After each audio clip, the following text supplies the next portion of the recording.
Tai mano pirma, sakant, paskaita, kurią aš čia sugalvojau.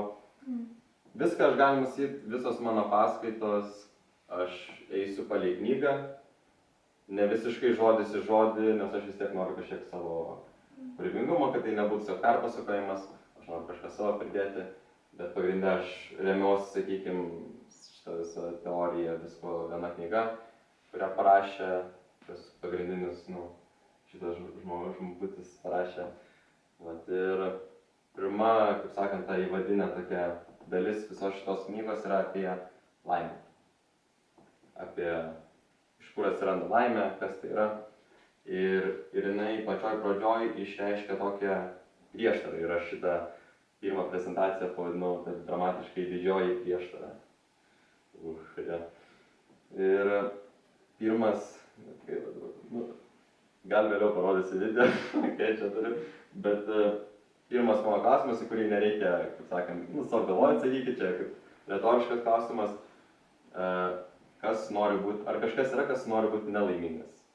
Ir aš sakau ne apie tokią nelaimę, kur ten, taip, kartais norėčiau būti, bet aš turiu omeny, kad, sakykime, jūs dabar einate, pasilydot, pas jūs maistas rankoj, jūs nukritot, maistas jums į veidą, bet taip nepasisekė. Ar kažkas galvotų, man dabar laimė tiesiog paėjo, arba, nežinau, kažkas taip blogo atsitiko, ar kažkas nori pastoviai tokioj būsenoj būti, kur jam nesiseka, kur kažkas blogai atsitinka.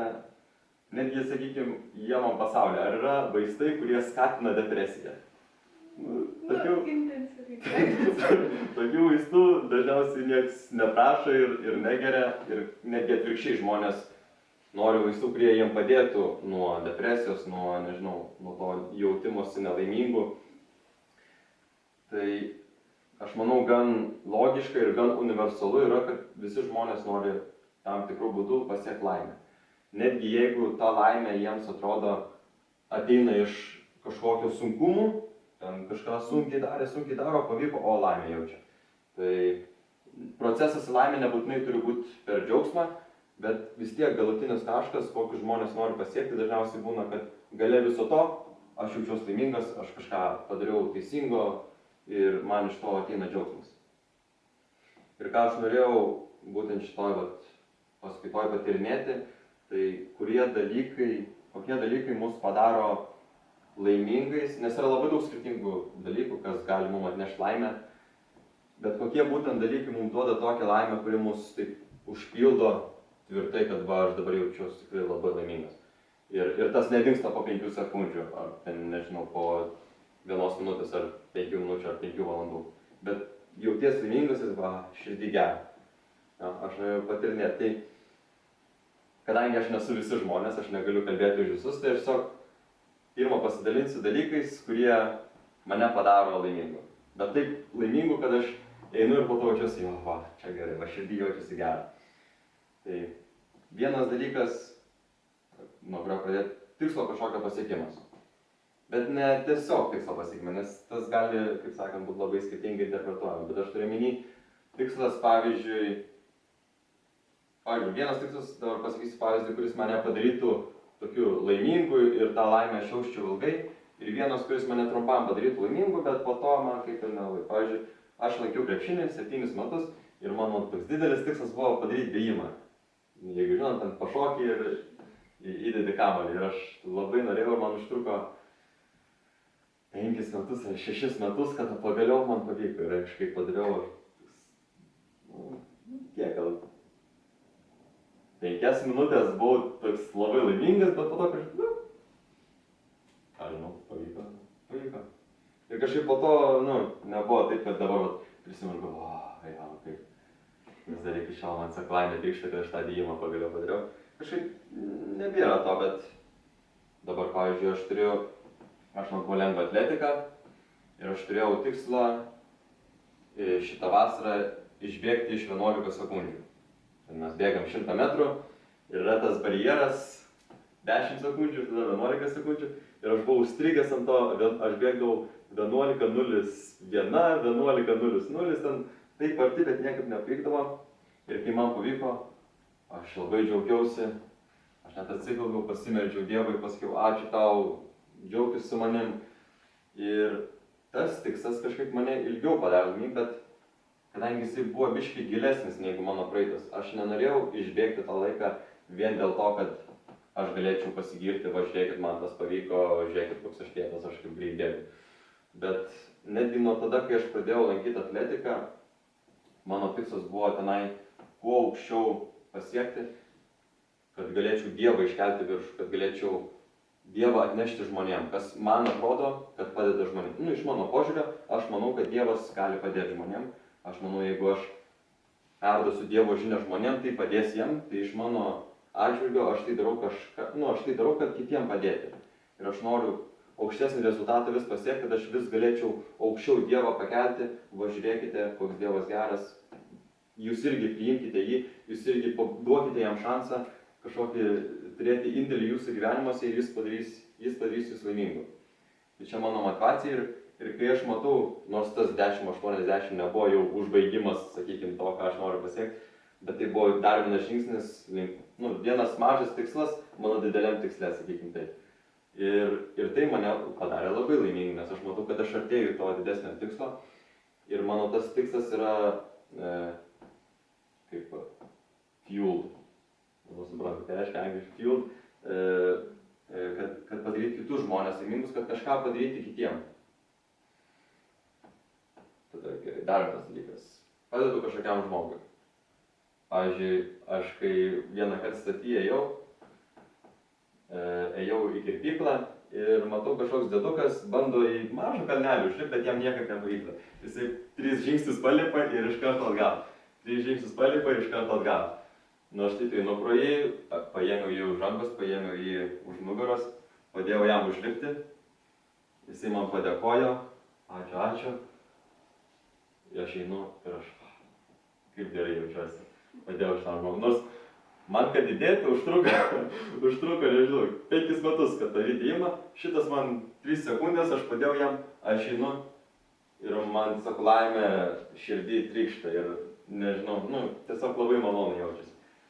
Tada panašiai, kai aš, nežinau, kurie žinot, aš iš Korėjos buvau ir kai aš iš Korėjos atgal važiavau, mes Lenkijai sustojom traukinių stotyje ir prie manęs eina benamis, atrodo, arba alkoholikas, nežinau, bet jisai toks eina, visus matau, kad jisai prieina prie manęs, aš net iš pirmo nepastebėjau, kad jisai be kelnių buvo, jo striukė gan ilga buvo ir aš taip galvoju, gerai, jisai taip priejo, sako, gal turi man kelnes, o aš su dideliu čemadanu buvau. Aš toks, paturiu, išsitraukiu kelnes, dadau jam kelnes, jis apsimovė tas kelnes, bet pradėjo man labai dėkoti. Aš taip, prašom, tada jisai paėmė mane už rankos, apkabino ir pabučiavo į kaklą. Aš dažniausiai, kai tokie, alkoholikai ar kažkas man kaip tik nelies manęs, nelabai malonu, jie ten nelabai gerai kvepia, taip toliau. Bet tada kažkaip aš negalvoju apie tai, kad va čia jisai smina, aš noriu jam padėti. Ypač aš po Korėjos buvau toks išsikvėpęs. Ir aš sakau, aš noriu jam padėti. Ir aš davau tas kelnes, leidau jam mane pabučiuoti kaklą, jisai išėjo. Ir aš vėlgi jaučiuosi toks, tiesiog laimingas. Ir ta tokia laimė, kur tai tiesiog sėdi ant tavęs ir tu jauties gerai širdį. Ir vėlgi, tada dar vienas, sakykime, momentas. Gyvūnai kažkaip. Irgi paprastas dalykas, bet man, bent jau aš kai žiūriu gyvūnus, man jie rūpi. Ir būdavo ten arba katį kokią maisto tiesiog dadau greitai pavalgyti, kuri ten lauke bėgioja, arba šuniui kažkokiam padėjo. Vėlgi ateina tokia laimė, kuri taip gerai jaučiasi viduje ir ilgai užliekus, tu prisimeni, tau malonu širdį pasidaro, kad tu tą padarai. Tai čia dalykai, kurie mane padaro laimingu tokiam ilgesnio laiko, sakykime, atžvilgyje. O dabar aš noriu panagrinėti dalykus gyvenime, kurie mane trumpam padarė laimingu, bet po to kažkaip, tai vienas dalykas. Manau, nuo pat vaikystės mums visi pameluoti. Aš apgavau savo mokytoją, kad aš padariau namų darbus, jinai patikėjo, bum, man kaip pasisekė, aš toks laimingas, jinai patikėjo, aš nepadariau namų darbų, aš ją apgavau. jo, tuo metu pasijaučiu laimingas, kad prasisukau, bet po to kažkaip, ta laimė ir greit dingsta ir dar negana to, dar toks kažkoks toks sąžinės graužimas, ypač vaikystėje, kai dar toks tyras ir, žinai, geras vaikas esi, tai toks iškart sąžinės graužatis ateina, gal nereikėjo, nebūna malonu. Ta tokia laimė būna labai trumpalaikė. Kitas dalykas, čia gal sakykime kažkas, su kuo vyrai labiau sunkumo turi, ir aš prieš 2 metus dar turėjau sunkumų su tuo, tai visi N18, nenoriu tų visų sakyti, bet N18 puslapį, sakykime tai. Irgi, kai tu tą visą, tau taip visas ten užsikaifuoji ir tokia liktai laimė jauti, bet viskas ir taip iškart kažkaip tuščia. Nebėra tos laimės, nebėra to džiaugsmo, kurį tuo metu pajautei ir jisai toks, kaip greit ateina, taip greit ir išeina. Kitas scenarius, gal čia labiau moteriam, aš bandžiau galvoti, aš kadangi ne moteris, man sunku, bet aš galvoju, gal moteriam kažkas tokio yra, gossip, angliškai sako, kai apkalbinėja kažkokią draugę, bent jau pas man klasėje tas vykdavo. Klasiokas atrodo jos draugės, bet vienos nėra, jos labai greitai gali ant tos tylo, ir bent jau tarp moterų aš pastebėjau, jam labai patinka plepėti, pletkinti ir apkalbinėti vieną kitą, ir aš turiu minį iš tos neigiamos pusės.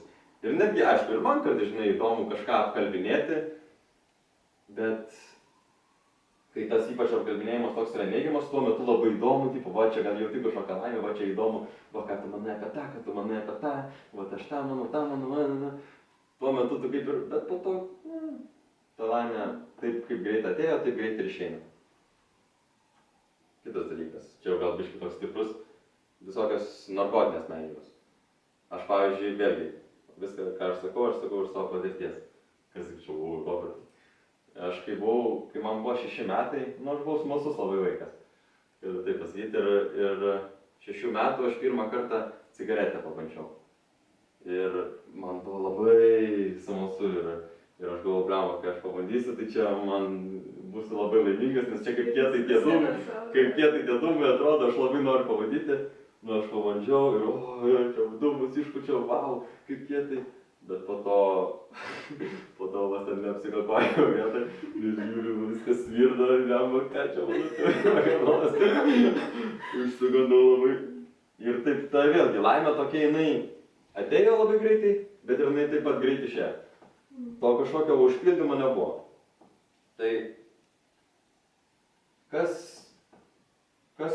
koks skirtumas buvo tarp šitų dalykų, bent jau kai aš galvoju. Tai visi variantai, kur aš sakiau, kad man laimė mane užpildė ir jinai atėjo ir ilgai užsiliko, buvo iš tų dalykų, kuriuos aš dariau su motyvacija ne savo kažką atnešti, ne savo padaryti naudą, ne savo kažkaip padėti, bet kažką, ką aš darau dėl kitų. Kad padėti kitam su tikslu, sakykime, mano tikslas gali būti turtingu, kad savo naudą atnešti, kad nusipirkti savo automobilį gerą kažką. Bet mano tikslas gali būti tapti turtingu, tas pats tikslas, bet kad padėti savo šeimai, kad padėti žmonėms, kad ten pamaitinti, kas neturi maisto, taip toliau. Tas pats tikslas, bet su skirtingais motyvais. Ir ką aš pastebėjau, kad tie tikslai, kurie turi motyvą padėti kažkam arba kažkaip prisidėti teigiamai prie kitų žmonių gyvenimo, ne tik savo, tie dažniausiai dalykai atneša man laimę. O tie dalykai, kur aš darau, kad man tiesiog būtų gerai, kad aš būčiau laimingas, tie dažniausiai taip man atneša laimę tuo metu, bet ta laimė tiesiog jinai labai greitai išbyra ir jinai labai greitai dingsta. Ir aš manau, aš tą puikiai pats suprantu. Ja? Aš pats dabar labai gerai tą paaiškinau, kodėl taip yra man ir aš paaiškinau, kodėl aš taip jaučiuosi, bet kažkodėl aš vis tiek kartais pasirenku daryti tą dalyką, kur aš teoriškai pats suprantu, kad jisai mane trumpam padarys laimingu ir po to, bet aš vis tiek jį kažkodėl pasirinkau daryti. Tai va, iš kur atsiranda ta tokia pats savo paprieštaravimas. Ir aš noriu čia jau į Bibliją biškį nueiti. Yra vienas passage. Taigi, aš randu tokį įstatymą, kad kai trokštu padaryti gerą, prie manęs prilimpa bloga. Juk kaip vidinis žmogus aš žaviuosi Dievo įstatymu. Deja, savo kūno naruose jaučiu kitą įstatymą, kovojantį su mano proto įstatymu. Jis paverčia mane belaisviu nuodėmės įstatymo, glūdinčio mano naruose. Vargšas aš žmogus, kas mane išvaduos iš šito mirtingo kūno. Tai Biblijoje vėl kalba čia iš laiškas romaniečiam, kalba apie tai, kaip jisai kaip ir viduje jaučia, kad jisai nori to Dievo įstatymo klausytis, to, sakykime, to gėrio, bet kažkoks kovojantis jame yra kitas įstatymas, kuris jį verčia daryti tą blogą. Ir mes gal dažnai tai susijęm su savo kažkokiais kūno norais. Kūnas nori išpildyti kažkokį laimės norą ir mes to klausomės ir mes tą dažnai susijęm su tuo, bet kame esmė, kad mes tą dažnai prilyginam kaip kažkokių norų, kuris lygtai neateina iš mūsų, bet kažkas, kas tiesiog mumise yra kažkur ir jisai mus tą verčia daryti. Bet su savo vidum mes taip ir norim trokšti to gėrio, to pilnaverčio gėrio. Mes to dažniausiai trokštam, bet kartais va tą kitą padarom. Ir iš kur tas atsiranda? Ir man tuom įdomi yra Adomo ir Ievos istorija. Ne tik kaip, aš nežiūriu ją tik kaip suvalgiau obuolį ir atsitiko, bet jeigu pagalvotume taip logiškai, kokia buvo motyvacija to obuolio atsikandimo. Kad suprastume motivaciją, mes turim suprasti, ką jie galvojo, kad jie gaus iš to. Tai ką šėtonas pasakė? Čia dabar cituoju šėtoną. Juk Dievas žino, kad kai valgysite iš jo, jums atsivers akis ir jūs būsite kaip Dievas, pažinę gerą ir blogą. Tai kitaip sakant, jūs tapsit kaip Dievas. Čia tokį duoda, kaip sakant, tokį duoda pažadą šėtonas, kai tu atsikasi. Tai ar čia motivacija yra Ievos, kuri dėja pirma atsikando, ar jos motivacija buvo, va aš atsikasiu ir aš tada galėsiu padėti kažkam ir būti gera ir ten Adomui padėsiu ir Dievui padėsiu, nes aš dabar būsiu kietesnė ir aš galėsiu jiem geriau padėti. Ar motivacija buvo, o aš atsikasiu ir aš būsiu kieta kaip Dievas ir čia man bus gerai, nes aš būsiu kaip kieta labai. Tai mes labiau matome iš tos pusės, kad ta pirminė motivacija buvo, va, aš tapsiu kaip Dievas. Visai verta būtų atsikas, nes man tai sukels kažkokią laimę, kažkokį gėrį, va, aš pasijausiu kaip Dievas, čia visai kieta, pavalgiau, Adomas paėmė, aš irgi noriu kaip Dievas būti, pavalgiau. Tai tas pats pirmas, galim sakyti, jeigu taip žiūrėti tiesiog į šitą istoriją kaip kažkokią pamoką, pats pirmas žmogaus pasirinkimas, kuris kaip užteršė jo širdį, buvo tas pasirinkimas, kurio troškimas buvo padaryti savo gerą. Ne kažkam padėti, ne kažkoks tikslas, kurio pasiekmė vėliau bus kažkam kitam irgi pagalba ir kažkam kitam irgi nauda, bet visiškai toks savanaudiškas, aš noriu būti kaip Dievas, aš noriu savo kažko gero, dėl to aš atsikasiu. Ir nuo tos istorijos mes galime suprasti tą, iš kur atsirado ta kita tokia kovojanti prigimtis mumise, kuri nuo pat jų iki pat mūsų ateina ir išliko per tą, sakykime, galima vadinti kraujo liniją, ar nežinau, per prigimtį, išliko iki pat mūsų ir mes vis dar iki šiol su jie kovojam. Nors mes kaip ir suprantam, kad tie dalykai mus daro, bent jau aš supratau, kad tie dalykai mane daro pilnavertiškai laimingu, bet aš kažkodėl vis tiek kartais karts nuo karto pasirinku tą kitą dalyką daryti, nors žinodamas, kad jie galiausiai vis tiek mane kažkaip pažeis ir man suteiks kaip tik nelaimės jausmą, kurio aš teoriškai sakyčiau, aš nenoriu būti nelaimingas. Bet aš vis tiek, aš pats savo prieštarauju, taip sakant, darydamas. Ir tai, manau, yra ta sėkla, iš kur tas visas atsirado ir kadangi aš noriu užsitęsti ir palikti ant tokio cliffhangerio labiau tą istoriją visą, čia aš ir noriu pabaigti. Ir manau, man labai išvadų nereikia pasakyti, aš manau, apibendrinimo turiu omeny šito viso.